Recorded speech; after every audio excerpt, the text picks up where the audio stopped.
Hi, so I thought I'd do a trading update. It's Sunday, the 11th of April.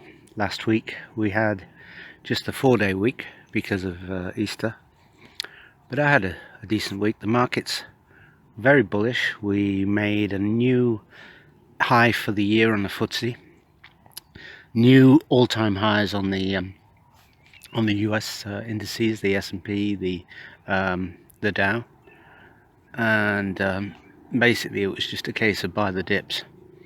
And so I recovered from last week's loss. In fact, I made a 10% return, which is pretty good. I'll take that any day of the week, or any week of the month, I should say. So that was really good, and just the markets just seem to be in bullish mode at the moment. I guess part of it is the central banks printing money like crazy. By the way, I think that will end really, really badly, but you can't fight. It's foolish to fight this, and I've learned the hard way. Trying to shorting tops is it really is very difficult to do, because the market will just climb, and I think there's so much cash going into the equity markets at the moment. The Fed printing money, the ECB printing money. So that was the week. The other thing that I was going to talk about a bit was the death of Prince Philip, which was hit the news on Friday, and it's quite interesting because I was surprised how affected I was by it, and I was watching some of the TV coverage on Saturday night, and I think the reason a lot of people feel quite affected by this is probably like me. I've grown up my entire life, and there has been the Queen and Prince Philip, and prime ministers have come and gone. We've had Labour in Britain, we've had Conservative, even had a Lib Dem Conservative coalition. I remember the Wilson retirement. What was it? It wasn't retirement. He resigned, and Callaghan, and then after that we had Thatcher, and we had trying to think after Thatcher. I think it was Tony Blair, of course. Yeah.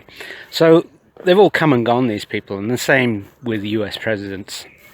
Reagan, the first, Bush the second, and through all that time, the Queen and Prince Philip have been there, and they've been some sort of touchstone, some type of solidity, and now they're not there anymore, and they never will be again, and that's effectively the end of an era, and I think people feel that.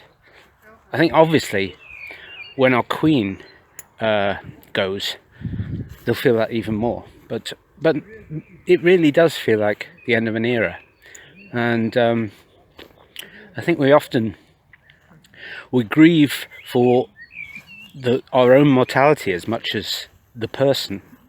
When my father died, which was back in 2013, I hadn't seen a lot of him for years. He lived in a remote part of North Wales, and I didn't really feel that much, and I flew over to Britain to go to the funeral, flew to Liverpool, and then went with my brother and his wife to the funeral cremation in Colwyn Bay in North Wales, not far from where my dad lived, and saw him off, carried the casket into the chapel, and that was that, and had a few drinks and came back a couple of days later, and I sort of still didn't feel much. And then I was on the EasyJet flight, Liverpool to Nice.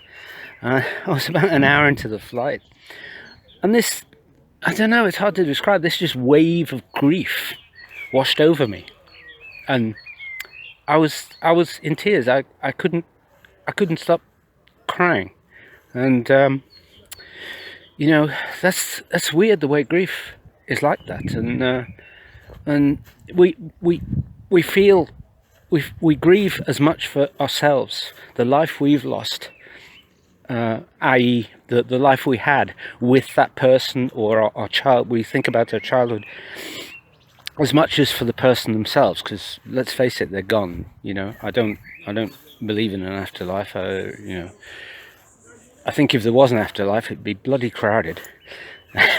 So you know, anyway, I think the same effect is happening with Prince Philip. People just, they may not. I don't think for 1 minute he was as unfeeling as the media tried to make out. That's just a story they portray. But I think people really do, or I feel this anyway. I just think that's a part of your life that's finished. That's gone. That's never coming back. You know, you've just said goodbye to that, and you know, so I even feel quite emotional about it now, actually. Anyway, that's my little update from the park with my dog.